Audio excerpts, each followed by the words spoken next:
The first time I saw Karen marching across my yard in her neon pink jogging suit, I thought she was lost. The woman had the kind of confidence only found in HOA presidents and people who think private property signs don't apply to them. It was early morning, mist still lifting off the lake behind my house, and there she was, marching straight through my side path like she owned the place. I leaned on my shovel, halfway through planting a row of cedars, and asked if she needed help. Without missing a beat, she said, "Oh, I'm just taking the lake shortcut." I blinked. "Shortcut? Through my fenced property?" She waved dismissively and added, "Everyone in the HOA uses this path. It's practically communal land." I told her gently that it wasn't communal anything. It was my yard, bought and paid for, right up to the waterline. She smiled like I was a confused child and said, "Well, the previous owner didn't mind." That was my first mistake, assuming reason would work on her. When I bought the lakefront lot, I knew it bordered HOA territory but wasn't technically part of it. My property predated the association. Their rules stopped at my driveway. I'd moved here for peace, for the quiet sound of water lapping against the dock, not for endless complaints about lawn length or mailbox paint. My house sat between two HOA-managed cul-de-sacs, meaning I was geographically trapped by people who thought neighborhood meetings were government sessions. But I didn't care, I just wanted the lake. Then Karen arrived.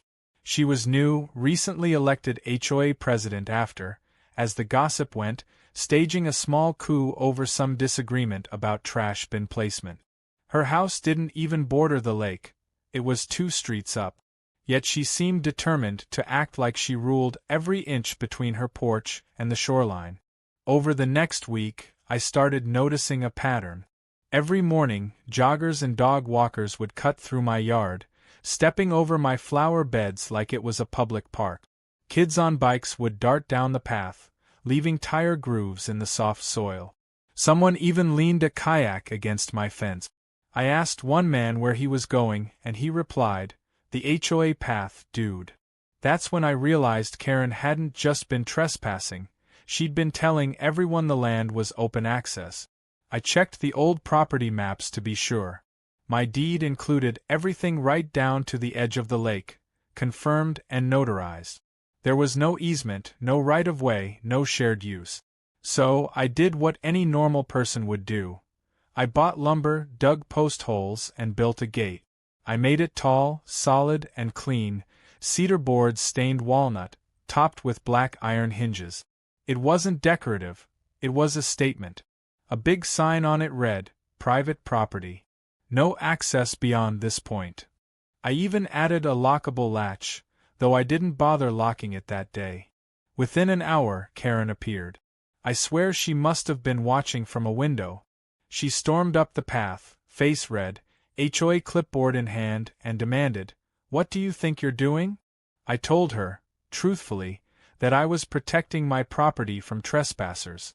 She said, "You can't block a community access route."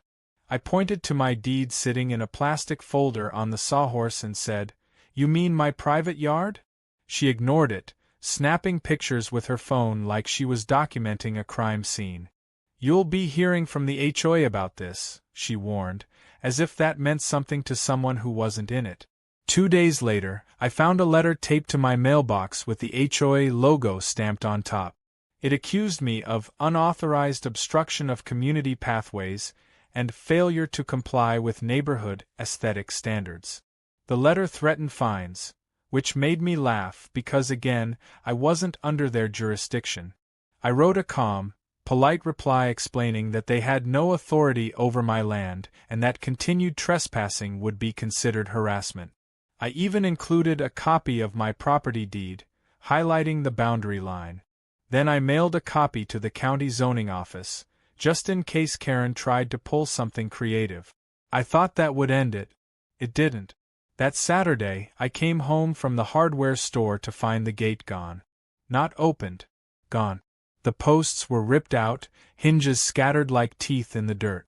My security camera caught everything. 3 HOA volunteers, led by Karen, wearing reflective vests like they were performing a rescue operation. She pointed at the gate, gave a thumbs up, and they pried it out with crowbars. She even posed for a photo afterward, holding the broken latch. I watched the footage twice just to make sure it was real. She hadn't even tried to hide it. I called the sheriff's office, filed a property damage report, and gave them the video. When the deputy showed up, he recognized her immediately. "Oh, Karen again," he sighed. "You're not the first." Apparently, she'd had disputes with half the lakefront homeowners. When the deputy went to speak with her, she insisted she was within her rights to restore public access to the lake. He explained she wasn't. She argued. He warned her. She accused me of gate theft, because in her mind, I'd stolen the community's access structure. He gave me a look that said, "I'm sorry you live here," and left shaking his head. Later that evening, Karen came stomping down my driveway again, fuming, shouting about lawyer letters and community spirit. I stayed calm. I asked her one simple question: "Would you like to buy the right to cross my land?" She looked confused. "You can't sell access," she said. "You can't own nature." I told her, "I own this patch of dirt between you and nature." Then I walked back inside. By Monday, she'd escalated. Flyers appeared in mailboxes around the HOA, warning about an unfriendly neighbor blocking lake access. Someone spray-painted "selfish" on my gate posts. A group of kids started chanting "lake thief" whenever I drove by. I had neighbors turning their backs when I waved. That was the moment I realized this wasn't about access. It was about control. Karen had made my property her symbol, her crusade. She needed to win, to prove she could bend even non-members to her will. And that meant I had to play smarter. The next week, I rebuilt the gate. Stronger. Taller. Steel posts sunk in concrete this time. But I also added something she didn't expect: a motion sensor and a camera disguised in the lantern post. I ran the wiring underground and hooked it to a cloud backup. If she or anyone else tried again, I'd have proof ready. Sure enough, 2 nights later, the motion alert pinged my phone. I watched live as Karen crept up in a hoodie, flashlight in hand, checking the hinges. She tugged the latch once, twice, then muttered something about reclaiming the path and left. I didn't confront her, not yet. Because at that moment I realized something far better than revenge was coming. She thought she was fighting a petty battle, but the gate she hated so much? It didn't just stop her from walking to the lake. It blocked something else entirely: a narrow drainage swale that funneled runoff from the HOA's side straight into my property. Without permission, their landscapers had extended their pipes through my yard years ago. My gate posts had cut right through it. When the first rainstorm hit, I knew exactly what was going to happen. And when it did, I couldn't help smiling as the puddles rose. By the next morning, the sky had turned heavy with gray clouds, the kind that promise rain not as a threat but as certainty. I stood at the edge of my driveway, coffee in hand, watching the first drops splatter against the gate Karen hated so much. The air was thick with that electric pre-storm smell, and I couldn't help the small, knowing grin curling at the edge of my mouth. I hadn't done anything wrong, but nature was about to do something very right. The drainage pipe I'd discovered ran beneath the fence line, concealed under years of leaves and root. It connected the HOA's storm runoff directly into my yard before emptying into the lake, which was not only illegal but incredibly stupid from an engineering standpoint. My new gatepost had unknowingly sealed that pipe shut when I set it in concrete. I hadn't even realized the full consequence until the deputy told me HOA maintenance crews had been adjusting landscaping runoff 4 years to keep their lawns dry. So when the downpour started, I just went inside, made another cup of coffee, and waited. By mid-afternoon, thunder rolled across the lake, and I noticed movement outside. Karen stood across the property line under a bright yellow umbrella, arms folded, glaring at my gate as if sheer hatred could melt it away. Behind her, water was pooling fast on the slope of her side of the neighborhood, turning her carefully trimmed lawn into a miniature swamp. She shouted something I couldn't hear over the rain, so I opened the window. "You might want to check your drains," I called. Her answer was to jab her umbrella toward my gate and yell, "You blocked the water." I reminded her that her pipes were trespassing under my land, not the other way around, but she didn't want logic, she wanted a villain. She stomped back up the path, heels sinking into the mud, and within the hour, I heard the roar of a pump truck. HOA maintenance had arrived in full force. 3 men in rain ponchos unloaded hoses, muttering as they waded into the backyard behind Karen's house. I stood on my porch, filming quietly. They opened up a utility box and tried rerouting the flow by digging a trench toward the street, but the slope sent it all backward. Water began bubbling up through their flower beds like a geyser. Karen yelled orders as if she were a general at war, but it was no use. The runoff had nowhere to go except into her own property. The irony was exquisite. I wasn't smug, well, maybe a little, but mostly fascinated. This wasn't revenge. It was physics doing its job. Later that evening, when the rain finally eased, I walked down to check the gate. The ground was soft, slick, and speckled with soggy grass clippings that had floated over from her side. A small pool had formed just beyond the posts, reflecting the faint light of her porch. Then I noticed her standing there again, this time without an umbrella, soaked to the bone but still furious. "You have to open that gate," she demanded. "The water can't drain properly." I asked her calmly, "Would you like to discuss an easement agreement? I can have my lawyer draw it up." Her expression was priceless, equal parts rage and disbelief. "You can't charge the community to fix this," she barked. "I'm not charging the community," I said, "just whoever illegally routed their pipes under my property." That was when she realized the situation had flipped. She wasn't the one enforcing rules anymore. She was the one breaking them.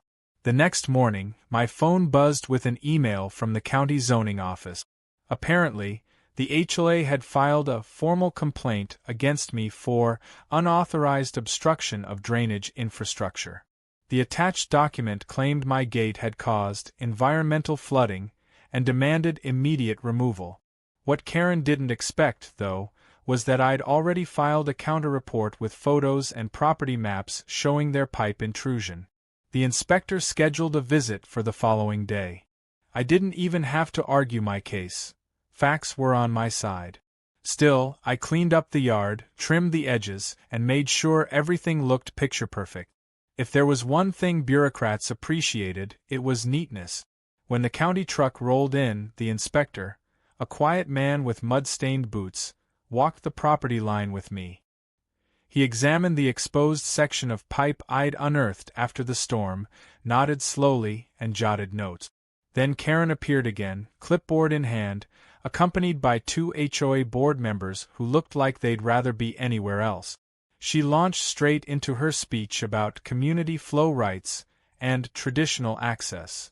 The inspector stopped her mid-sentence, looked over his glasses, and said, "Ma'am, this drainage system is not only unpermitted but crosses private property without authorization." Her mouth fell open. But we've always used that line." He shrugged. "That doesn't make it legal." She tried shifting blame to the previous homeowner, but I handed over copies of the property survey proving there was no recorded easement. The inspector concluded by ordering the HOA to cease using the pipe immediately and submit a plan for proper runoff redirection, at their expense. When he left, Karen's fury turned inward. Her board members muttered apologies and dispersed, leaving her alone at the edge of my yard. She glared at me through clenched teeth and said, "You don't belong here." I smiled politely. "Funny, that's exactly what the deed says I do." She stormed off, but I could see the wheels turning in her head. She wasn't done. People like her never are. They need to win, even when they're wrong. Over the next few days, things went quiet, unnervingly quiet. No joggers cutting through, no HOA letters taped to my mailbox. Then one afternoon I heard construction noises. Curious, I followed the sound around the bend toward the community greenbelt and saw what they were building. a brand new gravel path winding between two lots, clearly meant to connect back toward the lake but stopping abruptly at my fence line. Karen was supervising, hard hat and all, like a foreman who'd never used a shovel. She noticed me watching and called out, "Don't worry, this path will have proper approval." I asked her where it was supposed to go. "Right to the lake," she said proudly. I looked at the fence separating the end of her new path from my property. "So, through my land again?" She didn't answer directly, just said, "The community has a right to access natural resources." I replied, "So does private ownership." She smiled like a chess player who thought she'd trapped my king. That evening, I reviewed property codes and found a delightful clause. Any new public access path near private boundaries required buffer fencing and runoff retention systems before approval. Meaning, if her new trail didn't meet those requirements, it couldn't legally open. I emailed the county planner's office a polite note asking if such a permit had been filed. It hadn't. Within 2 days, the work halted pending compliance review.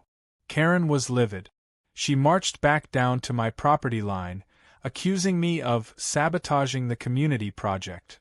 I didn't deny it. I simply told her I had an interest in maintaining environmental standards. But Karen wasn't the type to retreat gracefully. The following weekend, she hosted what she called a lake access demonstration, which was really just a group of 30 people with folding chairs, signs reading "Our Lake Too," and one guy strumming a guitar. They gathered along the greenbelt shouting slogans like "Share the Shore" and "No Gates on Nature." I watched from my porch, sipping lemonade. Some of my calmer neighbors stopped by later to apologize, saying they didn't realize my property was private. Turns out Karen had told everyone I was hoarding the shoreline and blocking emergency access. The more I heard, the clearer it became that this was no longer a property issue, it was personal. She'd turned me into a symbol of defiance she needed to crush. Still, I played it cool. I didn't engage, didn't shout back, didn't post anything online. Instead, I called my friend Derek, who happened to work as a local surveyor, and asked for a favor. A week later, we walked the property line again with precision GPS equipment, marking every coordinate. He confirmed something fascinating. The HOA's newly extended greenbelt path encroached 3 feet into my boundary. When I told him what I was planning, he laughed so hard he nearly dropped his clipboard. I had no intention of tearing anything down. Not yet. My plan was simpler, quieter, and infinitely more satisfying. If Karen thought a gate was bad, she hadn't seen what came next. As the sun set that evening, I stood by the gate and listened to the frogs croaking in the wet grass, the lake calm and silver in the fading light. Karen's voice carried faintly from up the hill as she barked orders to someone on her phone. It occurred to me that she didn't actually care about the lake at all, she cared about power, about being the center of every conversation. The lake was just her stage. I smiled to myself, already imagining her face when the next step unfolded. She'd spent weeks trying to take control of my property, of my right to peace. Now she was about to find out what it felt like to lose control completely. When the county halted her construction, Karen's rage shifted from theatrical to tactical. She stopped yelling at me in public and instead started scheming in whispers. I could tell because every few days, I'd see HOA board members slinking around near my property with clipboards and measuring tapes, pretending to survey vegetation. One afternoon I caught 2 of them pacing along my fence line, murmuring about potential easements and boundary disputes. I leaned against the post and asked casually if they needed directions. They froze like teenagers caught sneaking into a movie theater, muttered something about routine inspection, and scurried off. I knew exactly what was happening. Karen had realized she couldn't bully me directly, so now she was trying to reframe my private land as some kind of gray zone. She was desperate for leverage. Unfortunately for her, she picked the wrong guy to play legal chicken with. I spent that night combing through county records, zoning maps, and old deed transfers. It turned out that my property's lake frontage was part of an original homestead tract dating back almost 70 years, long before the HOA existed. The boundaries were ancient and rock solid. I even found scanned documents showing the original stone markers buried at the corners. I hired Derek, the surveyor friend, to come back with his equipment. Together we dug until we hit one of those old markers, a weathered chunk of granite buried under the roots of a pine. The engraving was faint but legible, confirming the exact boundary that matched my modern deed. I took photos, time-stamped them, and filed everything with the county assessor's office. Legally, my fence and gate weren't just correct, they were historical. I couldn't wait for Karen to learn that detail the hard way. 2 days later, I got a knock on the door. It wasn't Karen this time. It was a courier with an envelope marked HOA Legal Counsel. Inside was a neatly typed letter claiming that the Homeowners Association intended to pursue a reassessment of the disputed property line to clarify community access boundaries. The best part was the closing sentence. Until such matters are resolved, removal of the obstructive gate is strongly advised to avoid further escalation.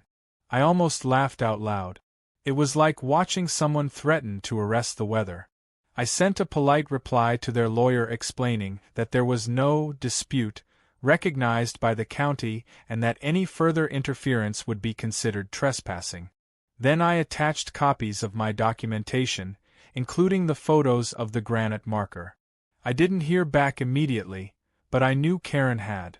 Because the next morning, she was on my lawn again, waving her phone and shouting about fake rocks and photoshopped evidence. I just smiled and said, "Feel free to call the county if you think the rock lied to you." For a few blessed days, peace returned. The rain had passed, the air smelled like pine, and the lake shimmered like glass. I spent my mornings repairing the dock and my evenings sitting out with a cold beer, listening to the frogs. It was almost enough to make me forget about Karen, until one night, around 11 p.m., I heard a strange metallic clank from near the gate. My motion sensor light flicked on, illuminating two shadows crouched by the fence. I grabbed my phone and watched through the live camera feed as Karen herself knelt there with a flashlight, prying something into the dirt. She wasn't breaking anything this time, she was installing something. I waited until she left before investigating.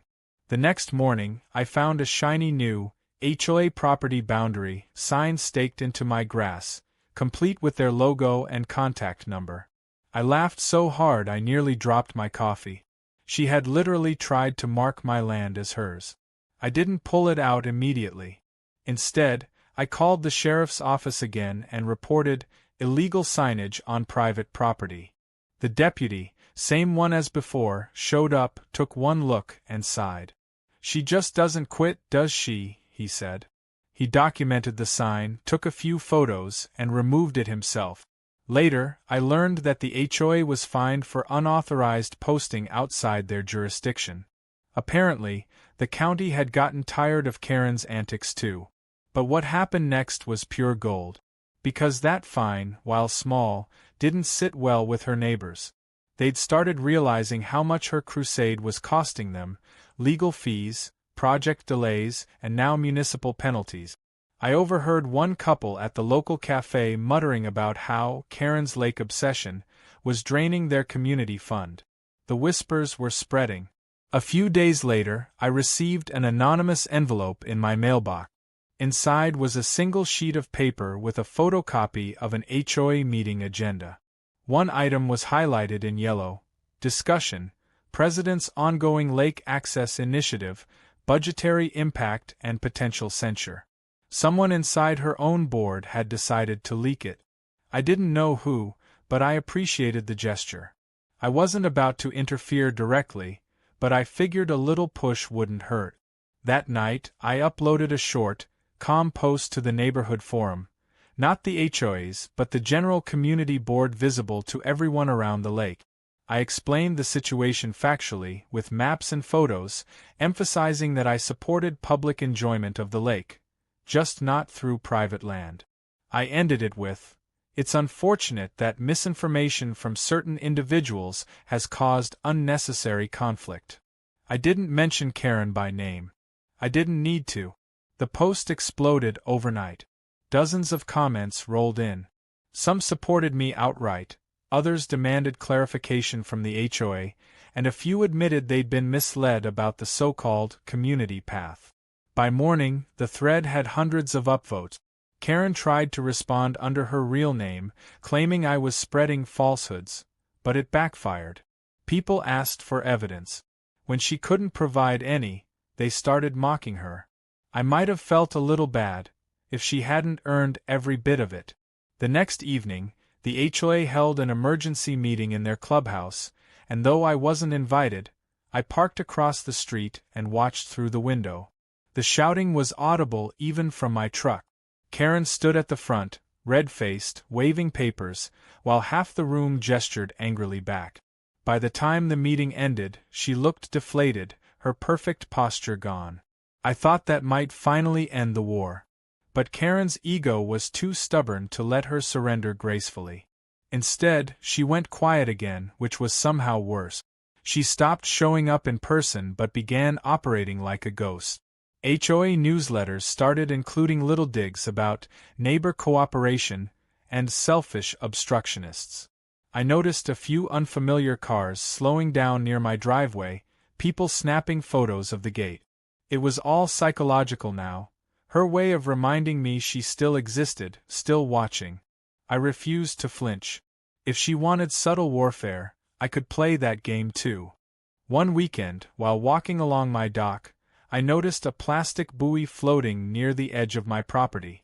When I reeled it in, I found it tethered to a long nylon rope anchored to a stake in the lakebed. At the end of the rope was a waterproof camera housing, pointing straight at my shoreline. I didn't even need to guess who'd put it there. Karen had installed an underwater camera to monitor the supposed public area. It was both ridiculous and creepy. I brought it inside, dried it off, and called Derek again. He helped me file a privacy violation complaint, which led to another visit from the county inspector. Within days, the HOA was issued another citation for unauthorized surveillance equipment.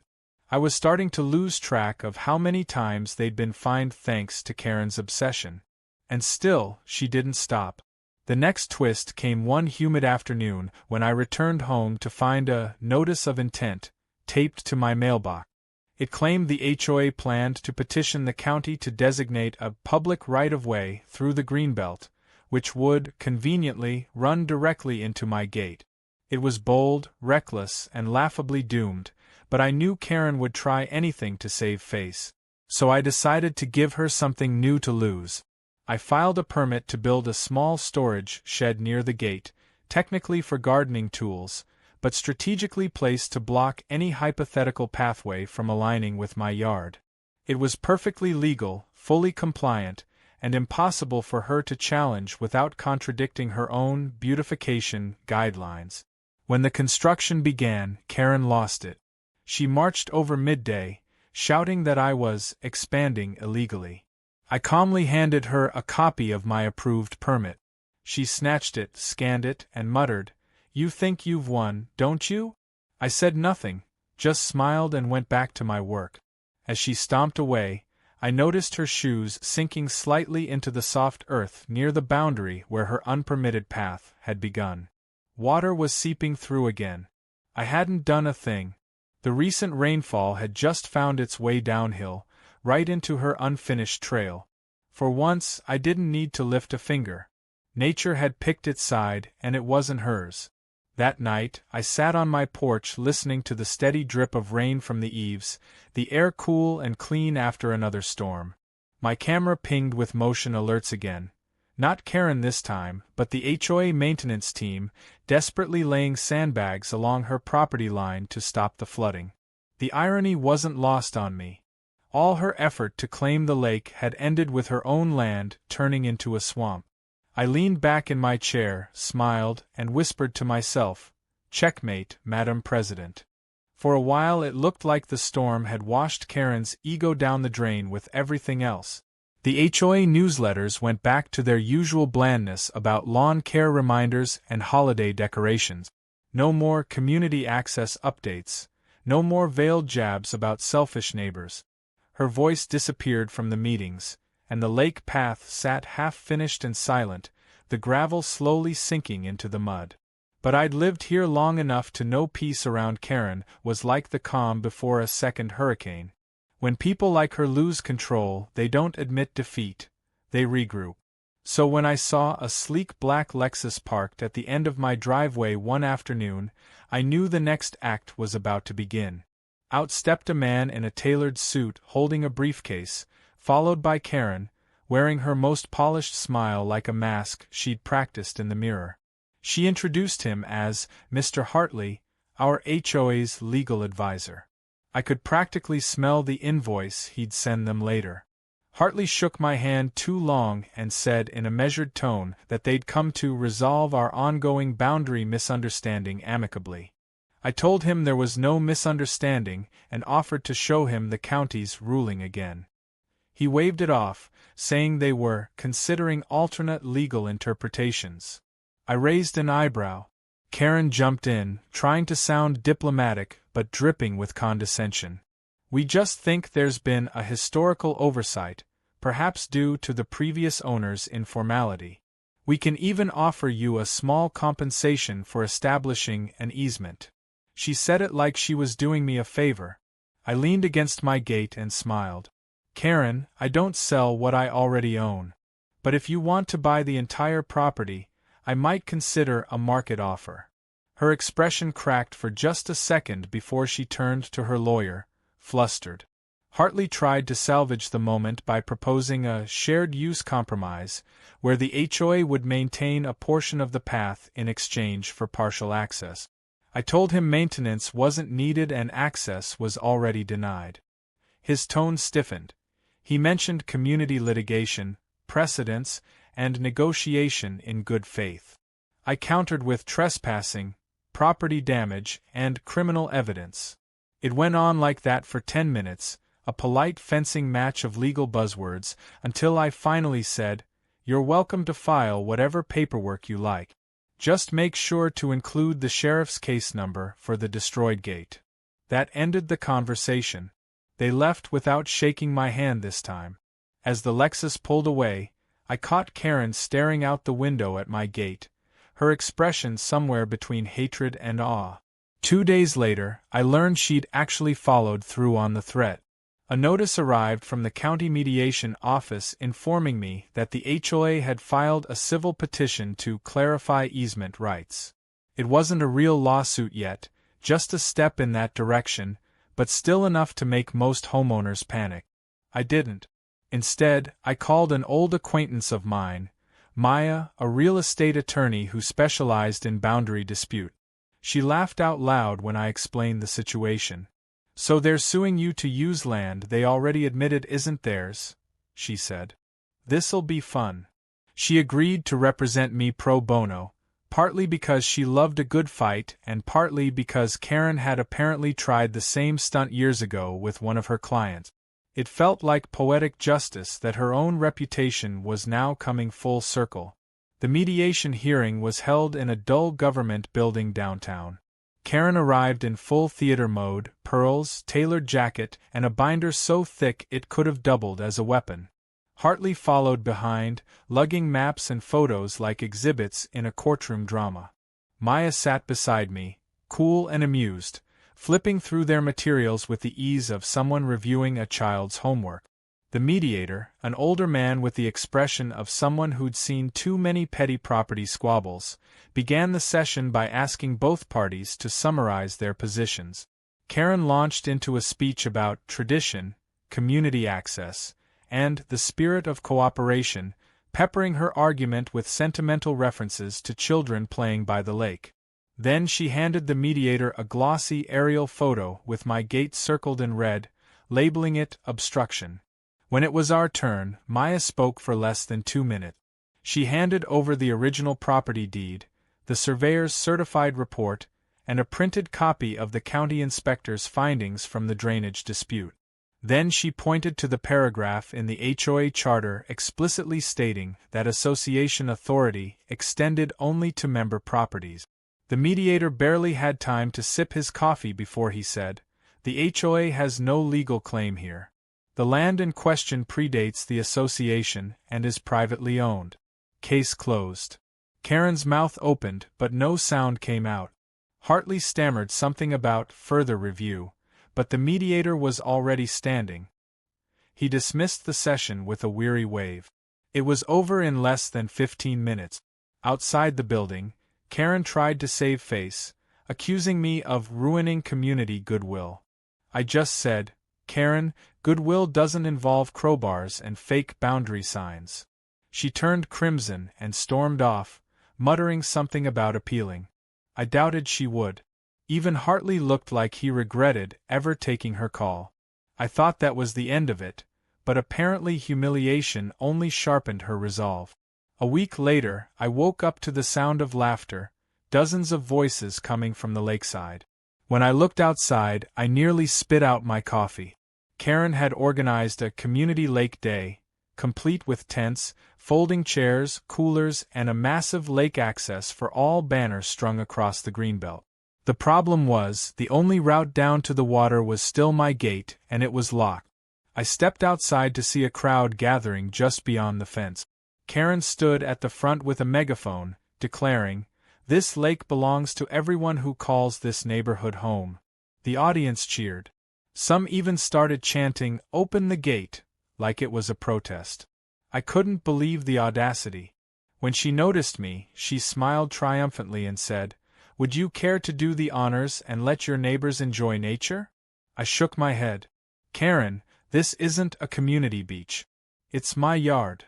She replied, "You can't own water." I countered, "No, but I can own dirt. And you're standing on mine." Laughter rippled through part of the crowd. Half of them seemed to realize how ridiculous the situation was. Then the sheriff's SUV pulled up. The same deputy stepped out, looking tired but unsurprised. He walked straight to Karen, hands on his belt, and asked, "Ma'am, did you organize this event?" She started into her speech again, but he cut her off. "You don't have a permit for a public gathering on private property. You need to pack up and go." The look on her face was priceless. She tried arguing that it was a community function, but he pointed at my gate. "See that lock? That means you're trespassing." Within 20 minutes, the tents came down, the coolers disappeared, and the crowd scattered like pigeons after a firecracker. Karen was left standing alone in the mud, staring at me through the fence. I could almost feel the fury radiating off her. That night, for the first time, she didn't march over or yell or send letters. She just stood at the edge of her yard staring at the lake as the sunset turned the water orange and gold. There was something almost sad in her silhouette, like she was realizing that for all her authority, all her rules and meetings, she still couldn't control nature, or her neighbors. I almost felt sorry for her. Almost. But pity evaporated when I found out what she did next. The following week, a new sign appeared at the edge of the greenbelt. "Future site of HOA Lake Access Park coming soon." Beneath it, in smaller print, was "subject to final approval." It was pure bluff. There was no budget, no permit, no plan, just a desperate attempt to look powerful. But the move backfired instantly. Residents flooded the community forum asking who approved the expenditure. Rumors spread that Karen had already spent HOA funds on the gravel and signage. Then screenshots surfaced of her emails ordering community maintenance work without board consent. Whoever leaked them was doing God's work. Within days, a group of homeowners called for an emergency vote to suspend her as president pending financial review. The night of the meeting, I sat on my porch again, lights off, watching cars file into the clubhouse parking lot. I couldn't hear every word, but I didn't need to. The tone said everything: raised voices, slammed doors, and one final shout from Karen that carried clear across the lake. "You're all ungrateful." 10 minutes later, she burst out of the building, face red, binder clutched tight, and drove away. Word spread fast the next morning. Karen had been officially removed as HOA president. The lake war was finally over, or so I thought. Because the one thing worse than Karen in power was Karen with nothing left to lose. That evening, I noticed something strange. The motion sensor at the gate kept triggering every few minutes. When I checked the feed, I saw nothing but flashes of movement, small, quick, low to the ground. It wasn't her. It was kids. Dozens of them, slipping through the greenbelt in the dark, cutting through my yard to reach the lake again. I sighed, grabbed a flashlight, and stepped outside to find candy wrappers and footprints near the dock. Clearly, Karen's legacy was still alive and kicking. But as I looked across the shimmering water toward the opposite shore, I realized this wasn't just about one woman's ego anymore. It was about boundaries, physical, personal, and moral. And I wasn't done defending mine just yet. It was around midnight when I heard the splash. Not a gentle ripple or the soft lapping of waves, but a heavy thud that sounded like someone, or something, had gone straight into the lake. I bolted upright, heart pounding, and grabbed my flashlight. When I stepped outside, the beam caught movement near the dock.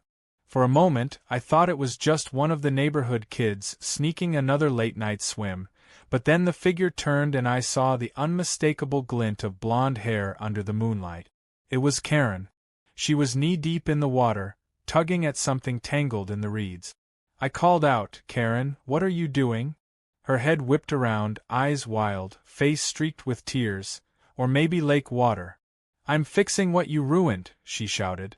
I thought she was joking, but when I stepped closer, I saw she was dragging the broken remains of one of the old HOA buoys, the same kind they'd used years ago to mark community swim zones. She was trying to reinstall them in my section of the lake. I stopped at the edge of the dock, careful not to provoke her. The moonlight reflected off the surface, turning everything silver and unreal. "Karen, you need to get out of there before you hurt yourself," I said. She snapped back. "You took everything from me, my path, my title, my reputation. I'm just putting things back the way they were." She pulled the buoy line tighter, the rope cutting across her palms. "Karen, that's private property," I warned, "and if you sink that there, it's vandalism." She laughed bitterly. "You think anyone cares about your stupid property? It's a lake. People should share it." Her voice cracked on the last word. I realized this wasn't just stubbornness, it was desperation. Losing control of the HOA had gutted her. For someone who thrived on order and authority, being sidelined must have felt like erasure. I tried another tactic. "Karen, let me help you pull that thing out. You can't just..." But before I could finish, her foot slipped. The buoy lurched, and she lost her balance, plunging into the cold water with a gasp. I dropped the flashlight, ran down the dock, and reached into the water. She surfaced spluttering, hair plastered to her face, but she was too proud to take my hand. "I'm fine," she hissed, coughing. I grabbed the buoy line and hauled it onto the dock, half to stop her and half to keep her from tangling herself again. She climbed up, shivering, still glaring at me. For a long moment, neither of us spoke. The air was heavy with the smell of wet wood and algae. Finally, she muttered, "You won." Then she turned and walked away, soaking wet, shoes squelching with every step. I stood there in silence, watching her silhouette retreat up the hill. The next morning, I thought about calling her, maybe to make sure she hadn't caught pneumonia, maybe to make peace. But when I checked my phone, I saw she'd already made her move. There was a post on the neighborhood forum titled, "The Truth About the Lake Gate," written by Karen herself. It was a full-blown manifesto. She accused me of bullying, manipulating the county, and weaponizing bureaucracy to keep families from enjoying the lake. She even attached cropped photos of my gate, making it look ominous and fortress-like. The comments section exploded. Some people defended her, others called her unhinged. One neighbor wrote, "Karen, please stop embarrassing the neighborhood," while another added, "This again? Didn't the county already settle this?" I stayed silent. Feeding the fire would only make it worse. But then a local blogger picked it up. Somehow, Karen had tipped off a small-town news site about the controversial lake dispute dividing the community.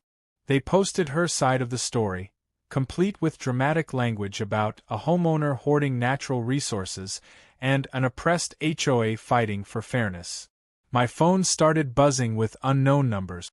Reporters wanted statements. I declined them all. I didn't owe anyone an explanation.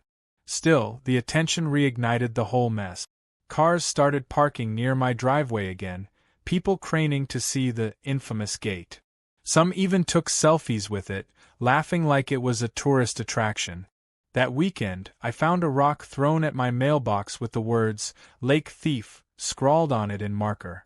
That was when I decided it was time to turn the narrative. Not with yelling or lawsuits, but with proof. I called Derek and asked if he could help me organize an official open inspection of my property, one that would allow anyone curious to see exactly where the public land ended and mine began. He grinned over the phone. "You're doing a transparency day? That's brilliant." We spent the next week preparing. I printed enlarged copies of the old deeds, the surveys, the county letters. I even built a small temporary boardwalk extension on my side of the dock with a clear sign reading, "Public boundary ends here, private dock beyond this point." When the day came, half the neighborhood showed up.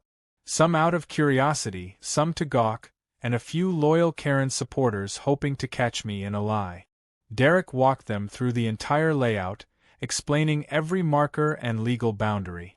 He showed them the granite cornerstone, the official county seal on my documents, and the footage of Karen tearing down my original gate. It was devastatingly thorough. By the time he finished, the crowd had shifted from skeptical to awkwardly quiet. A few muttered apologies as they left.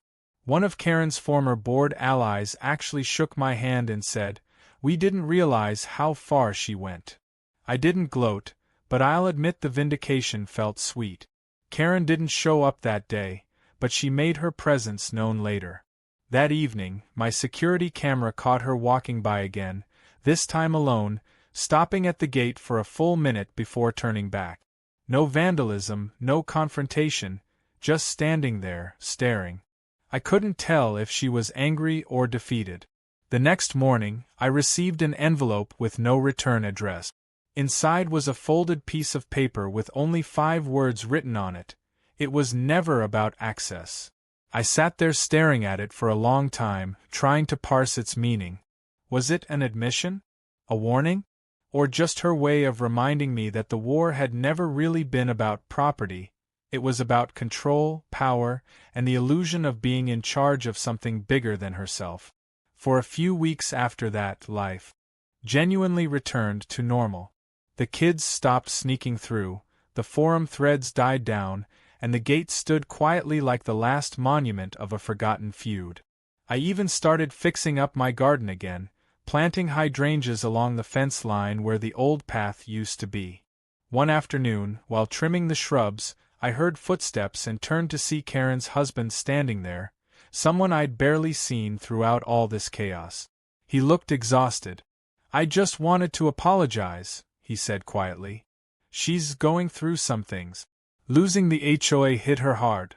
I told him I understood. He nodded, glanced at the gate, and added, "She really did love that lake. It was the one place she felt important."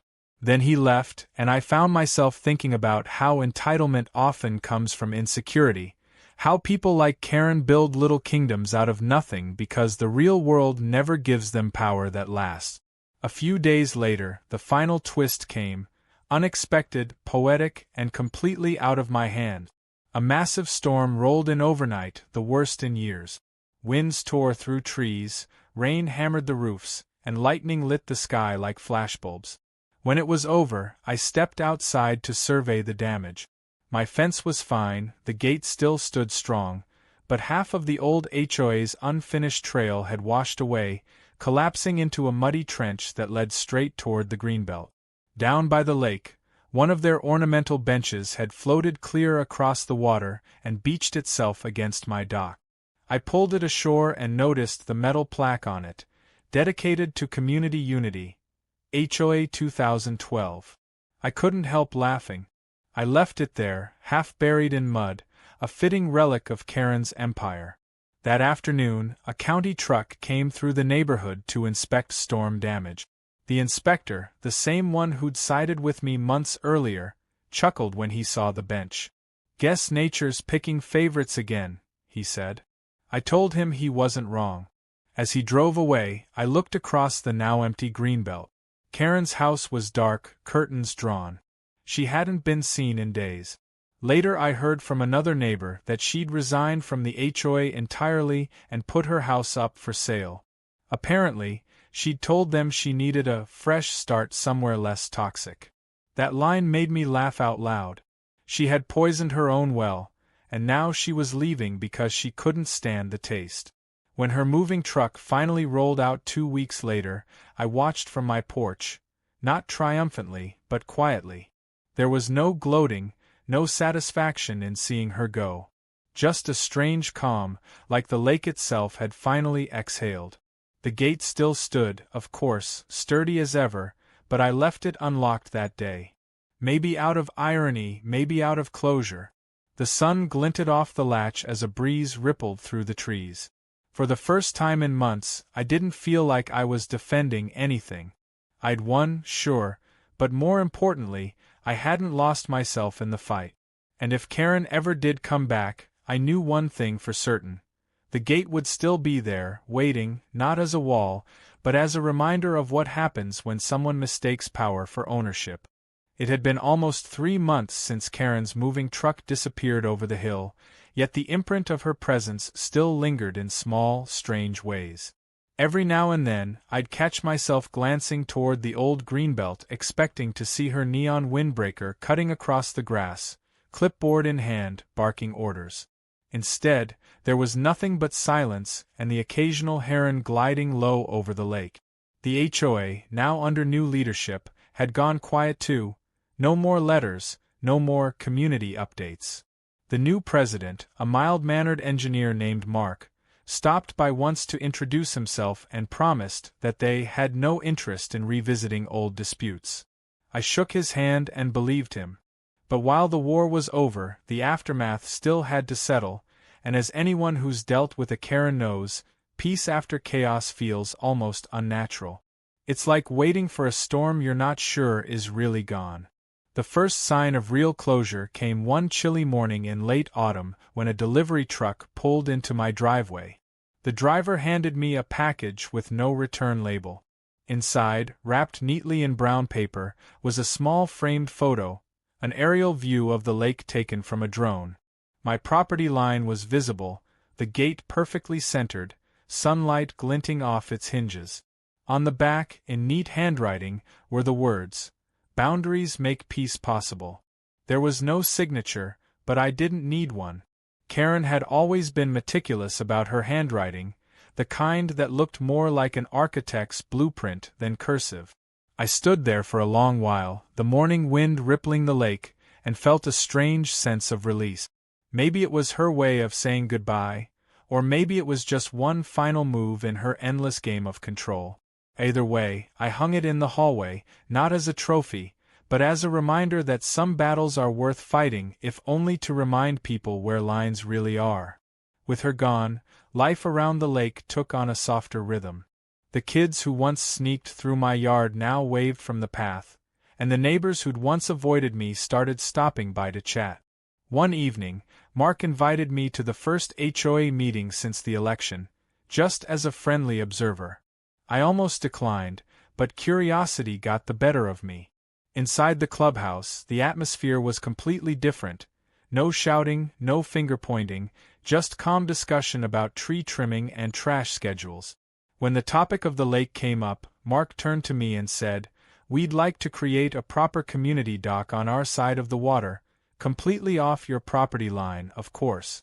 Would you be willing to help with the design?" The irony wasn't lost on me. A year earlier, the HOA had tried to take what wasn't theirs. Now they were asking to build something new the right way. I agreed, not because I owed them, but because progress built on respect is worth more than victory built on spite. The project became something of a neighborhood unifier. Over the next few weeks, volunteers gathered to clear debris, plant native grass, and rebuild the lakeshore path, this time entirely within HOA boundaries. Derek helped survey the layout again, and even the county offered a small grant for erosion control. Standing there, watching people work together without drama, I realized that the lake had stopped being a battlefield and turned into what it was always supposed to be, a shared space bordered by mutual understanding. I built a small wooden bench near my dock, right where the fence ended, facing the sunset. On calm evenings, I'd sit there with a cup of coffee, the air smelling of pine and wet earth, listening to laughter echo faintly from the new community dock across the water. Still, part of me couldn't stop wondering about Karen. Curiosity, I suppose, mixed with the kind of reluctant empathy that comes after you've fought someone long enough to see the cracks beneath their armor. A few months later, I got my answer. I was at the local farmer's market when I spotted her, standing by a flower stall, dressed in neutral colors instead of her trademark pinks and pastels. She saw me before I could decide whether to approach. For a moment, her face hardened, reflexively defensive, but then something shifted. She gave a small, almost shy nod. I nodded back. That was it. No words, no apologies, no glares. Just mutual acknowledgement of everything that had happened and everything that didn't need to be said. She looked older somehow, not in years but in energy, like someone who'd finally put down a burden they'd carried too long. I left without speaking to her, and it felt like the perfect ending. The lake froze that winter for the first time in a decade. Thin sheets of ice spread from the shore like cracked glass, glittering under the morning sun. I'd walk down to the gate, now more a quiet symbol than a barrier, and watch the world reflect on the surface. Trees, clouds, my own outline framed in the frost. Sometimes I'd think about how easily a simple gate had spiraled into months of conflict, how something so ordinary had exposed the absurd lengths people will go to assert power. But other times, I'd think about how it had all forced the community to see the value of respect and clarity. There was a strange kind of grace in that. Karen had wanted control, I'd wanted peace. In the end, the lake got both. Boundaries that held firm and a community that finally learned where they ended. One evening near spring, Mark stopped by again, holding a folder of finalized plans for the new dock. "We're naming it the Unity Pier," he said with a grin. "We thought it was fitting." I nodded. It was fitting, if only because unity doesn't mean sameness. It means coexistence without intrusion. When they finally built it, I stood across the water and watched families gather, kids running, people laughing. The sound carried across the lake, soft and natural, no longer tainted by conflict. And when the sun dipped low, turning everything gold, I realized something else. For all her flaws, Karen had been right about one thing. People do need access. To beauty, to belonging, to feeling part of something larger than themselves. She just never understood that access doesn't mean ownership. A few weeks later, the new HOA sent me an invitation to the dock's ribbon-cutting ceremony. I almost skipped it, thinking I'd just watch from my porch, but at the last minute I went. Standing there among neighbors who now greeted me warmly, I watched Mark give a short speech thanking everyone who learned from our past disagreements and turned them into progress. A ripple of laughter passed through the crowd. He didn't mention Karen, but everyone knew. When the ribbon fell, applause echoed across the water. For the first time since I moved in, the neighborhood actually felt like a community rather than a fiefdom. Afterward, a few people wandered over to my side to admire the gate that had started it all. One of them, a woman who'd once signed Karen's petitions, smiled sheepishly and said, "You know, it's a nice gate." I laughed. "It was never really about the gate," I said. As summer arrived, the story of the Lake Gate feud faded into local legend, a cautionary tale told at block parties with a mix of amusement and disbelief. New residents would hear bits and pieces of it and ask, "Was it really that bad?" And I'd just shrug, sip my drink and say, "Let's just say the lake remembers." The truth was, I'd come to appreciate what the ordeal had taught me. How to stand my ground without losing my calm, how to fight pettiness with patience, and how sometimes the best revenge is simply living well. One night, months later, I walked down to the dock under a sky so clear the stars looked close enough to touch. The lake was calm, the air warm, and everything smelled faintly of cedar and rain.